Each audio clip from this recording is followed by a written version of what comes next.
वो आवाज। आधी रात का वक्त हो चुका था। पड़ोस वाले घर से फिर से किसी बच्चे की रोने की आवाज सुनाई देने लगी और साथ में उसी घर में रहने वाली देवकी नाम की औरत की लोरी गाने की आवाज भी। ये आवाज सुनते ही राधिका डर से थर थर कांपने लगी। उसने जल्दी से गहरी नींद में सोए अपने पति केशव को जगाया। केशव उठो, देखो ना, फिर से किसी की लोरी गाने की आवाज आ रही है बाजू वाले घर से। क्या हुआ राधिका, क्यों परेशान हो रही हो? अरे कोई आवाज नहीं आ रही है यार।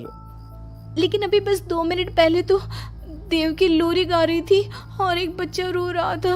अरे कोई मूवी देख रहा होगा, उसकी आवाज होगी। देवकी और उसके पति मोनिश ने बताया ना कि उनके बच्चे नहीं होते। उस घर में कोई बच्चा नहीं है। अब ना तुम भी सो जाओ और मुझे भी सोने दो। लेकिन अभी बस 2 मिनट पहले तो देव की लोरी गा रही थी और एक बच्चा रो रहा था। राधिका, मैं दुकान जा रहा हूँ, आज माल खत्म हो रहा है दुकान में। इन दिनों पता नहीं क्यों लोग जमकर खिलौने खरीद रहे हैं। आज बड़े बाजार जाकर सारे खिलौने ले आता हूँ।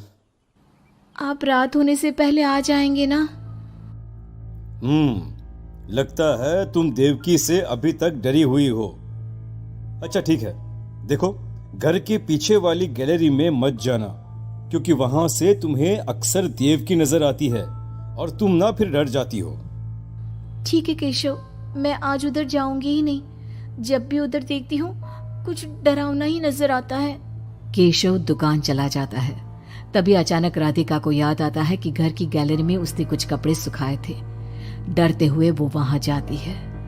दूसरी तरफ देवकी की गैलरी नजर आती थी। राधिका जैसे ही कपड़े लेकर वापस आने को पलटती है, उसकी नजर सामने देवकी की गैलरी में पड़ी। वहां एक 4 साल की बच्ची खड़ी होकर उसे घूर रही थी। हे भगवान, ये कौन है? कौन है ये? मैं इससे पूछूं कि इसका नाम क्या है? हाँ, पूछ लेती हूँ, फिर केशव को बताऊंगी। वो मेरी बात पे भरोसा नहीं करते ना। बेटा, कौन हो तुम? हाँ, तुम्हारा नाम क्या है? गुड़िया। तभी अचानक वहां पर देवकी आती है और वो बच्ची गायब हो जाती है। क्या हुआ? आप किससे बात कर रही थी?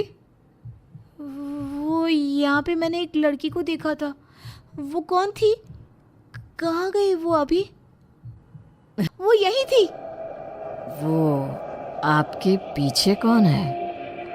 राधिका को फील होता है कि किसी ने उसे धीरे से पुकारा, आंटी। राधिका पलट कर देखती है तो वहां वो छोटी बच्ची खड़ी थी। राधिका चीख कर बेहोश हो जाती है। जब उसकी आंख खुलती है तो केशव उसके पास खड़ा था। क्या हुआ राधिका? राधिका, होश में आओ। वो तो भला हो देवकी जी का, जिन्होंने तुम्हें बेहोश पड़ा देखकर मुझे कॉल कर दिया और मैं घर आ गया। तुम उस गैलरी में गई ही क्यों? केशव, वो लड़की यहाँ आ गई थी और वो देवकी, वो ठीक औरत नहीं है। तुम पागल हो गई हो राधिका। आज देवकी जी ने ही मुझे तुम्हारे बारे में बताया। क्या सोचती रहती हो? अरे कोई नहीं है उस घर में।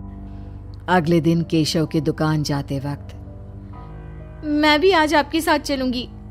अच्छा ओके ठीक है, चलो चलो। अब दुकान पर पहुंचकर, वाह केशव, कितने सारे नए खिलौने।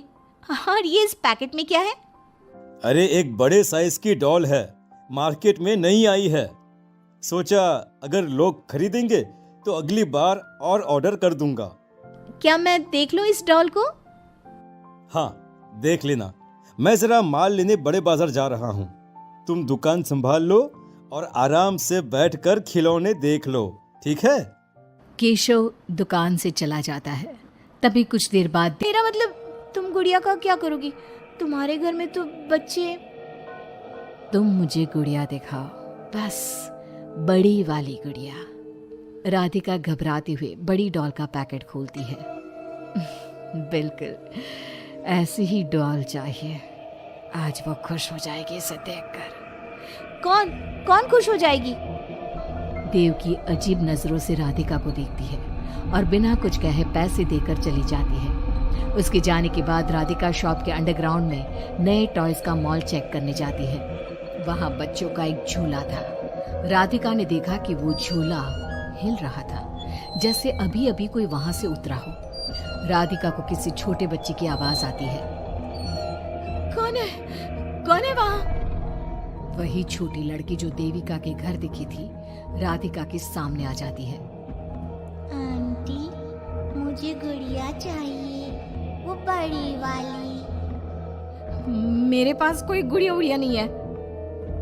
बड़ी गुड़िया चाहिए, मुझे दे दो, नहीं तो मैं ये सारे खिलौने जिंदा कर दूंगी और फिर वो आपको मार डालेंगे। कौन हो तुम? मैंने कहा ना नहीं है मेरे पास बड़ी गुड़िया। अभी तो थी ना, कहाँ गई? वो देवकी ले गई अपने साथ। अभी जाओ और मेरी गुड़िया लेकर आओ, वरना। उस छोटी लड़की के नाखून बड़े हो जाते हैं और पैर उल्टे, वो बहुत ही खौफनाक दिखने लगती है। नहीं देखो, मैं अभी जाकर तुम्हारी गुड़िया लाती हूँ। तुम यहीं रुको। नहीं, मैं तुम्हारे साथ चलूंगी, कहीं तुम भाग गई तो। राधिका शॉप से निकलकर तेज स्पीड में सड़क पे चलने लगती है। उसने पलट के देखा तो वो लड़की साए की तरह उसका पीछा कर रही थी। राधिका देवकी के घर पहुंचती है। दरवाजा खुला था। राधिका अंदर गई, वहां कोई नजर नहीं आया, बस सामने वो गुड़िया रखी थी। राधिका चुपचाप गुड़िया को उठा के वहां से आने लगती है। पीछे से आवाज आती है, रुको, ये क्या कर रही हो? मेरी गुड़िया कहाँ ले जा रही हो? देखो देवकी, ये गुड़िया मुझे ले जाने दो, वरना वो लड़की। ओह, तो उसने तुम्हें डराया। उसे तो मैं बुलाती हूँ। गुड़िया, जरा यहाँ आना बेटा। मम्मा, क्या हुआ? ये तो वही लड़की है और ये 10 साल की नहीं 5 साल की है। हाँ, लेकिन जब उस कार एक्सीडेंट में मर गई तब 5 की थी, अब तो 10 की हो गई है ना। मतलब ये मेरी बेटी है और मरने के बाद भी मेरे साथ है। इसे ना लोरी सुन के ही नींद आती है और डॉल्स इसे बहुत पसंद है। राधिका बुरी तरह से घबरा के भागती है। भागते भागते मेन रोड पे आ जाती है। वहीं उसका एक्सीडेंट होता है और उसकी मौत हो जाती है। उधर राधिका की मौत के बाद आस वाले घर से बच्चे के रोने और लोरी गाने की आवाज सुनाई देने लगती है।